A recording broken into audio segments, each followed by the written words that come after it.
What is up, everybody? Welcome into another edition of Make Every Second Count Live. Now, as you can tell, I don't really have much of a voice. I can kind of make it work at times, but other times it's kind of just gone. Um, it's kind of weird. But with that said, I was supposed to have a guest tonight. I talked to him a little while ago, and he's not here right now, so it's kind of strange. um, I'm going to message him again, because he's I have his cell phone number somewhere. Hang on. Sorry guys. So anyways though, I said, I don't have much of a voice, as you might be able to tell. Um, but I'm going to be getting on with this show after a minute or so, and hopefully he shows up because I was very interested in hearing his story because it involved a lot and overcoming a lot, and he is still overcoming it as we speak. And I don't get to talk to a lot of people that are overcoming things at the moment as we speak or on the show. I talk to a lot of people that went through stuff and got through it, but I don't get to talk to a lot while they're going through it. And I was excited about that. But so, anyways, I'm Jeff Marconette Jr., also known as the award winning Make Every Second Count speaker. And I am so excited to be here to introduce myself to the world, introduce you guys to the tips and strategies that I have learned through my 22 years of recovery after a severe car accident. And I am I normally have different guests in every week, and we talk about ways that they have dealt with the things they're going through, and then we try to give tips to people that are dealing with stuff at the present moment. But like I said, my guest is a no-show right now, and I hope he shows up. And if he does, we will jump into that. But in the meantime, I am going to be here by myself. Hi, Mr. Wright. It's good to see you, sir. Hoping you get to take that Israel trip this summer. So, like, I don't know what it is that you were going through. I know everybody goes through things.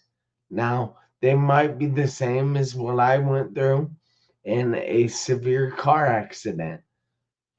They might not be. You might not have had to relearn to walk. You might not have had to learn how to use a different limb and or a limb in a different way. You maybe didn't have to learn how to do something all over again, or you may have had to have learned those things. And if you have, I am very proud of you. But if you haven't gone through anything in your life, just wait. It's coming. And please pay attention to the people that have gone through things, because you can learn a lot from somebody else's experience. And that's what I try to show on this show, that nobody's life is perfect. Yes, a lot of people are only going to show you the perfect aspects on social media, and I understand that because I show a lot of the perfect moments on social media as well. But there are a lot of moments that aren't perfect, that things don't necessarily go right. But hey, I'm still here. I'm still celebrating each and every moment, even the ones that don't go right. Because I'll let you in on a little secret. You, or I'm talking about you right there. Yeah, you, the one that's like me. Yeah, I'm talking to you. So you have never been through anything. Hold on. You have never been through anything that you didn't live through. You know, I have this episode tonight called Learn Why It Doesn't Matter How Small or How Big or Small a Chance is All You Need. But Trent's here. Yeah, this is going to be awesome, guys. So, hey, Trent, how are you? Man, yeah. Hey, sorry, I'm a few minutes late. I have 2 Facebook accounts, and I one for work, and then I have my personal one. And I'm like, "Where's Jeff's message? I know it's in here." And I'm like, "Oh, it's in the other one." Yeah. Well, thank you so much for showing up. Man, my But pleasure. I have to tell you something first. Now, Okay. first of all, you have a fantastic head of hair. That's all I wanted to say because Oh, I'm, I'm just like, dang. All thanks, right. thanks, Jeff. Yes. I think is that pretty much sum it up? Are we done now? Is that good? No, I don't think so. But Or... so, if you would like to go through a short introduction about yourself, tell everybody Sure. who you are, where you're from, Yep. and what you do, and that would be amazing. Okay, cool, man. So, my name is Trent Brock. I'm originally from North Louisiana. I consider myself kind of a Southern gentleman with a little bit of redneck or rough around the edges kind of thing. And I graduated with an IT background and a master's in business. I traveled around the states for work. And then the travel bug kind of got me, and then I started traveling internationally. And I ended up in New Zealand, down at the bottom end of the world, yeah, and was doing IT down there. And I met a guy in the boxing gym. I don't box, okay. I don't. I just train. I don't want to mess up this hair, man. And so, yeah, so. I met this guy and he said, "Hey, look, he was down there with some of his American boxers." And so we kind of all became friends. And he said, "Hey, look, I do kettle corn market festival kettle corn on the weekends in my home state of Washington. Do they have kettle corn in New Zealand?" And I had been looking for something to do. I had been looking for my own deal, my own thing. And we started a weekend business 14 years ago. And it has grown from me and my buddy on the weekend to multiple setups to rugby games and school galas. Currently, we have 2 factories, 4 popcorn lines, about 15 staff. We service all the New Zealand supermarkets, international places, like Singapore, Malaysia, Taiwan, some of the Middle East, and some of the islands. So, Wow, that's kind of a little bit about me, man. that's pretty cool. So, I told everybody before you got here that each and every person goes through something sometime in life. Right. Now, we don't only go through these things, but I believe we have to grow through these things. And we grow through these things by learning something. So, Yeah. has there been anything that you have had to grow through in your life. Absolutely. So, about 4.5 years ago, I'm in the popcorn factory and I'm doing my thing, and I do everything. You know, when you have a small business, you do a bit of everything. So I would cooking, cleaning, invoicing, selling, whatever. And I started limping around the popcorn factory. Went to two or three different doctors, and it just kept getting worse and worse and worse. I had to go into the hospital to have a little bit of blood work done. And the hematologist said, look, before you leave, you're going to get an x-ray. We bickered about it a little bit, and I agreed. And a week later, as the cliche goes, I got the call that changed my life. And they diagnosed me with very aggressive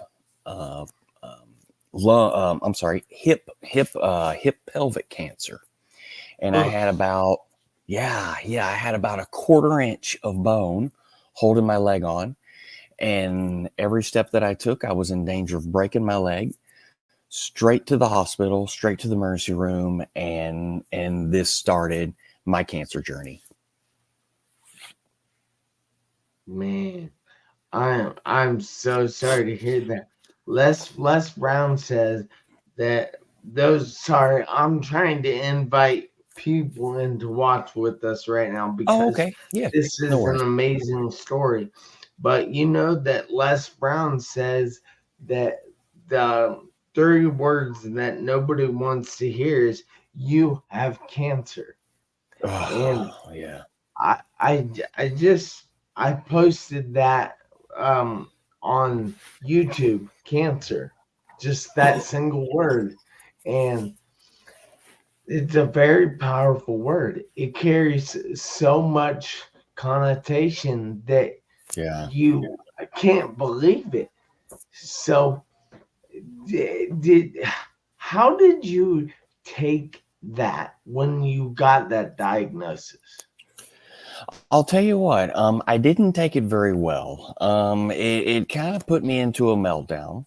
And the reason is because about 9 months before that, my brother's best friend, my fraternity brother, one of my good friends, my aunt and uncle's godson, at the age of like 38, died of cancer, left his wife and two kids. There's And that so word again. immediately, right, what you think of is I'm going to die of cancer, right? And so, I had the head game going from basically the moment that the conversation started. Yeah, that is crazy. So, how did you deal with those feelings? I mean, did you ever like a lot of people have, well, a lot of people take medication and some people even have suicidal ideations. Is Yeah, that man. something you ever experienced? Absolutely. And so from the hip cancer, after that, we got through that and the surgery, and we got the cancer and everything, but I had an infection in my hip. So I got out of the hospital, and then the next and then I had my scan, and my next scan, it was pancreas and lung cancer. Okay. Oh my Yeah. God. Yeah. Double doozy, man. Double doozy. And pancreatic cancer is pretty much the worst. It's less than a 5% chance. So, Last time out, I gotta reiterate this so people okay. Yeah. understand it. Guys, this is less than a 5% chance of survival. Yep. Yep. So Yep. when I say learn why it doesn't matter how big or small a chance is all you need, he had That's it, man. 5%, guys. Yeah. 5%. All right. That's it, man. Sorry. That's it. That's okay. That's okay, man. Hey, it's your podcast. I'm happy to be here, man. So, I, I uh, don't know why that I, happened. oh, that's all right. Whatever. Hey, man, it's all good. It's I all know. good. Um, so We had the obviously the pancreatic thing was more serious than the lung. So I had the pancreas surgery. It turned out to be a misdiagnosis. They cut out half of my pancreas Oh, and spleen, and it was a mistake. So that was a bittersweet situation, right? I'm thankful that I didn't have cancer, but I lost some of my organs that you yeah, need, right? yeah. Um, yeah. So then after that, we had the lung thing. And just to, you know what, man, I usually, in these kind of things, I like to show people a little bit, have a few props if you don't mind. And so I'll go for it. in the I front, was going to take some of your pictures and show them while I was on here, oh, but I yeah, cool. didn't get the chance to download them. No worries, man. No worries. This should do it. So this, everything's kind of backwards. So this is, you can see no hip there whatsoever. Okay, nothing. That's the normal side. Okay, and I started out with basically a shoe kind of like that. Okay, because my left leg was shorter than my right leg, and so I've been on crutches 4.5, 5 years, whatever. So like I said, I had the lung thing, and you asked me a question, like how did I deal with it, and did I have suicidal thoughts? So after the lung cancer, they also did another leg surgery because they wanted to try to remove this little wire right here. They were thinking that was the cause of the infection. So what happened was that turned it into this. Oh, You can see, my leg bone is gone all the way up, okay? And this became the shoe that I wore, Jeff. oh my gosh. So let me tell you, okay? When they discharged me from the hospital, I had been taking methadone as a pain reliever. In New Zealand, they use that for chronic pain. Most people know methadone for people that are trying to get off heroin or opiates or something, right? Yeah. Well, I didn't realize I was hooked on it. So I started having all the side effects and the symptoms, the hot and the cold, the anger and everything. And that's when the suicidal thoughts started. And yeah, man, it was horrific. It was terrible, and the thing that I realized is that I'd already been, on the cancer journey for a year and a half at that point, and I knew that it was the methadone, right? But I'm telling you, man, I was close because I mean, everything I had gone through. And so, you know what? How did I deal with it? How did I deal with it? That's a good question. After all that, what happened was on my next scan, I really did have pancreas cancer. Okay. Oh, The, again, less than 5% chance of survival, guys. that's it. I- Had the biopsy, it was confirmed that it was. And you know You what? can't get a break. No, man, it was every scan. I had scanxiety, as they call it, because I'm like, every scan something's going to show up. And so the with the pancreas thing, my folks weren't there. New Zealand was locked down. We had the COVID thing going on. They couldn't get in the country. I was dealing with a lot of this on my own. And one day we were on the phone after, we had an appointment with the pancreas doctor, and the hopelessness and the despair and the sadness in my parents' voice, and they were trying to be tough. They were trying to be strong. Yeah. And I just decided, you know what? I thought about giving up. I've thought about the suicide thing, and you know what? I'm going to go out. If I'm going out, I'm going out fighting. I'm never going to quit, and I'm going to do that. And so I made a decision that afternoon that I whatever it takes, right? So then I begin to change things, right? I begin to change my diet. I begin to change, I couldn't exercise, man. I mean, I couldn't even touch my feet. But I've done yoga for years. I've worked out and, lifted weights for years, boxing, kickboxing, whatever. I knew that I just had to do one thing. And this is what it is. I don't know if you can see this, but it's keep it Keep it moving, moving. man. And so I started moving. I started moving, and I started with my yoga just a couple minutes a day, a couple stretches, a couple this, a couple that. And we built onto that. And, I'll tell you that the toughest thing was for me was the mental battle, right? Because I had Yeah. several surgeons and several doctors saying, you're not going to make it through this, man. This is it for you. Figure out what you want to do. Figure out what your plan is for the last year of your life. And I couldn't accept that. I couldn't do it.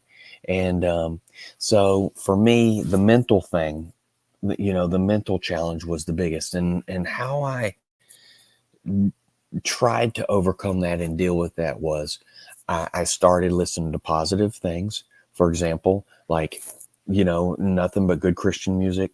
Okay. Positive music, nothing but uplifting stuff, self-help things, positive cancer stories and things like that. And I tried to change my mindset. So if I saw a movie like Braveheart, I was Mel Gibson, man. I was Mel Gibson, and I was just killing that cancer, And it took me a long time. It took me a long time to actually believe that it was possible.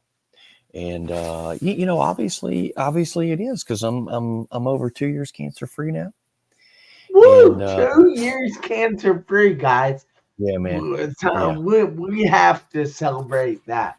So, guys, I want you to put a number, actually, put an exclamation mark in the comments.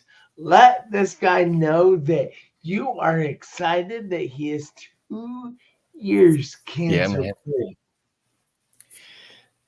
That's in the oncology world, that's a big deal. When you get to 2 years, they start kind of saying, okay, we can relax a little bit. Yeah, So yeah. that is amazing. So I realize that not everybody is going through the same thing. So not everybody is recovering from a car accident like me.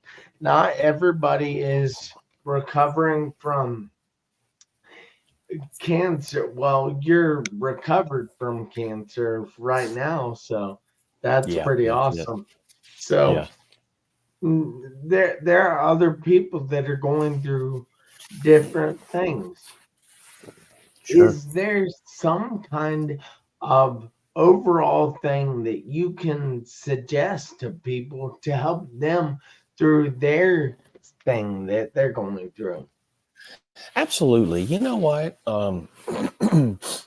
It became very heavy with this life and death thing, right? And many times like, you're not going to make it through and all these appointments. And you know what?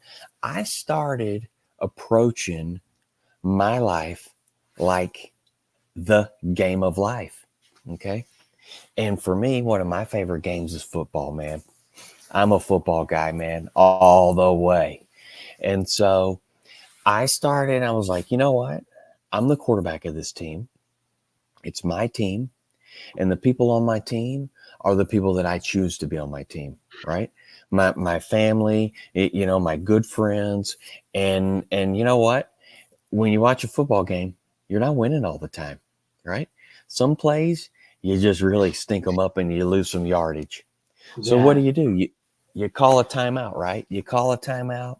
You go to the sidelines. You talk to your coach, and maybe my coach is, one of my best friends, or one of the doctors that I had a good connection with, and we talk about it. We figure out what the play is, And you know what? The next day, the next morning, whatever, the next play, we're back in the game, and we're going to get some yardage, right? And that's kind of what helped me. And for me, on the other side, the who I was playing against was cancer, right? So that was the thing I was trying to beat. And I think approaching it, as more of a bit of a game and a bit of a challenge was something that helped me with just this whole heavy thing of life and death, and everything. And I'm not worried about dying anymore. I mean, man, I know where I'm going, and I know what's going to happen, and so I'm good with that. But gosh, man, when I finish my game, I want to win the Super Bowl. I want to be on top. Yeah. The biggest thing that I have to say about dying is I don't fear it for myself, but I do fear it for my family. That Sure, that's the only thing that I have to say about death. yeah. And I mean, yeah, I get it. That makes a lot of sense. And that was a lot of my motivation was, man, you know what? I just can't die on my parents, man. I just can't do it. And so I got to figure out a way to make this thing in the right sequence, which is, in due course, in the right timing, they're going to pass away, and it's going to be sad, but it's not right when the kids die before the parents. It no, just isn't. And so that's what I wanted to fight for. yeah, that's so true. So I've noticed something about your story and everybody else that I've had on, well, not everybody, but a lot of people that I've had on this show, that they Okay. all talk about their support system, the Yeah. people that are around them. Now, what if they don't have that support system? They can't find the right people for that support system. I Sure. believe you have actually tried to help out in this little battle to find a support system. Sure. Absolutely, man. Absolutely.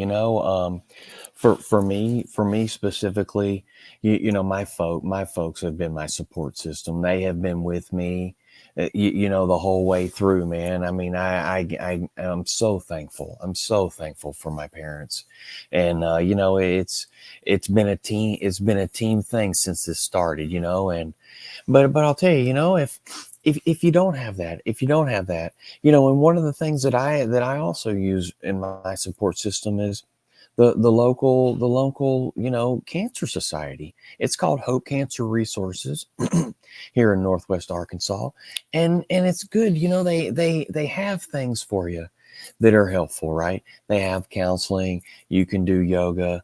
People that go there are like-minded. They've either had cancer or they're in remission or something like that. So I think that whatever you need, it's out there. It's out there, right? I mean, there's so much out there on any topic of anything these days. And, people like to help. But the thing is, you have to make the first step, right? People are not Yeah, just going to show up at your door, man. Like even how sorry you feel for yourself and how upset you may be, if you got to make a step and say, hey, you know what? I need a little help. I need a conversation. I need something. And you can find it. You can find it, and I know in these kind of things, it's tough. It's hard to do. But if you don't make that first step, you're never going to win. that's the same with change because change ultimately starts with you because you're not really going to change the things around you, but you can change you. And once you change yourself, the things around you will change. That's right, man. That's right. You can only So, control, you can't control the uncontrollables. You can only control yourself, right? yeah. So I believe I saw on your Facebook page that you have a group for cancer support. Is that right? Yeah. I have a small group. Yeah, I did start a group a while back. Yep. I mean, I'm not super active on it. I normally just Mhm. post on my regular page. But yeah, I mean, honestly, man, I've been through this. I've been through this cancer thing 3 times. It's left me with a disability, and my health is compromised. If anybody ever wanted to talk to me, please get in touch with me. I'm happy just if I can help you in any way. That's why I'm here today, Jeff, really, right? And I know that's why you do what you do, because it's for that one person that hears it, that needs it, that gives them a better day, right? Yes. So how can people reach out to you if they want to? Yeah, sure. It's pretty easy. It's Trent Brock at yahoo.com. That's my email.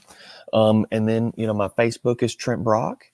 I have an Instagram as well. And, I'm the guy. If you see my photo, I'm doing this because that's victory, man.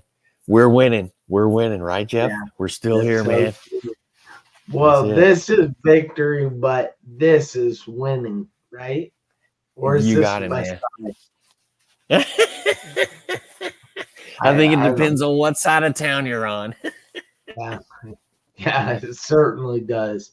But so, guys, I know that this show is.